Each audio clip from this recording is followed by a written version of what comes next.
Vitor, como fazer o meu marido enxergar que o alcoolismo não combina com suas características?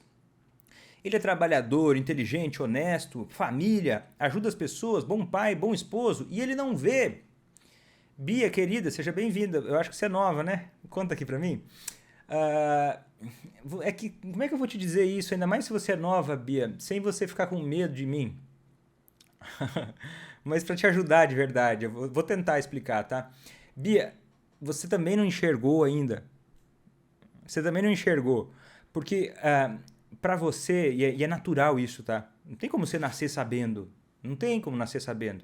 Eu estava quase formado em psiquiatria e eu ainda não tinha entendido, demorei um tempo para entender, tive que estudar muito ainda, porque parece uma loucura, né? Como é que a pessoa não enxerga que não combina com ela? Parece uma decisão maluca. Só que não é maluca quando a gente entende como é que funciona o álcool no cérebro. Ele faz a pessoa agir de formas que não são os valores de vida dela. Ele justamente afasta a pessoa daquilo que é importante para ela. Então imagina como é que está a cabeça dele. É horrível perceber isso. É natural resistir a isso. Ninguém gosta de olhar para si mesmo e pensar que está fazendo uma coisa tão horrível com a própria vida. Então a tendência natural é resistir. Né? Resistir, olhar para isso é difícil, é uma verdade difícil de engolir. E aí você olha e parece um absurdo. É tipo assim, para você é muito claro ou muito óbvio. Daí você tenta o quê? Esfregar na cara dele. Só que por natureza é difícil. E aí quando você esfrega na cara dele, você está colocando uma luz forte demais. E sabe quando você está no escuro e alguém chega com um holofote? O que você faz? Você fecha os olhos. Aí você não consegue enxergar. Por isso, aí o cara não enxerga. Ele fecha mais ainda o olho porque você chegou com uma luz forte demais. Então, qual que é o caminho? Por isso que eu te falo sobre estratégia para você fazer quem você é parar de beber. Entender sobre a doença, aprender estratégias para você ir plantando sementes no dia a dia, realmente com organização, levando em consideração o jeito que a natureza do cérebro reage ao álcool, para você ir criando, né, interesse e compromisso nele em mudar. Aí vai ficar claro e aí ele vai achar, até muitas vezes acontece, dele achar que a ideia foi dele. Porque as pessoas, em geral, odeiam. O ser humano é um bicho. Fala, Vitor, não sei o que, fulano é egoísta. Fulano é um narcisista, é um arrogante, ele só pensa nele. Cara, todo mundo só pensa em si. Quer um exemplo? O alcoólatra, ele só pensa nele. Mas, quer um exemplo de que você também só pensa em você? Essa é uma verdade dolorida, mas pois é. A gente gostaria de ser melhor do que a gente é, né? A gente gosta de enxergar nós mesmos como melhores do que nós somos.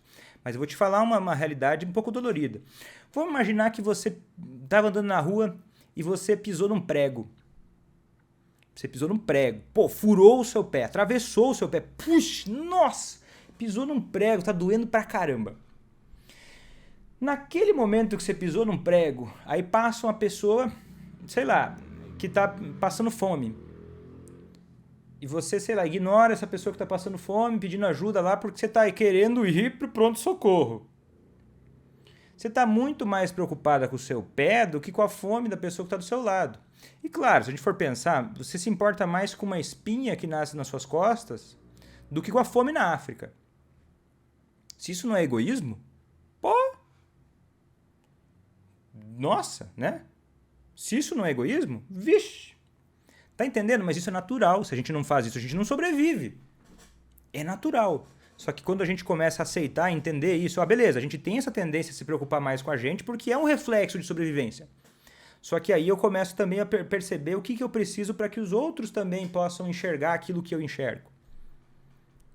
Tá entendendo? Respeitando também o ponto de vista do outro. Ele também está pensando só nele, você está pensando só em você, ele está pensando só nele. Só que daí quando você entende que cada um só pensa em si, você começa a aparecer mais para o outro, você começa a ficar mais eficiente em mostrar as coisas para o outro e também entender que a melhor forma de você convencer alguém a alguma coisa é você fazer a pessoa achar que a ideia foi dela. A gente luta 30 vezes mais quando a gente acha que foi um plano nosso do que quando a gente acha que é um plano de outra pessoa. Você entende? Quando eu falo de estratégia, eu estou falando desse tipo de coisa. Né? É esse tipo de coisa que eu espero, é esse tipo de coisa que eu ensino no curso Arca. Para você fazer quem você ama, querer parar de beber por conta própria.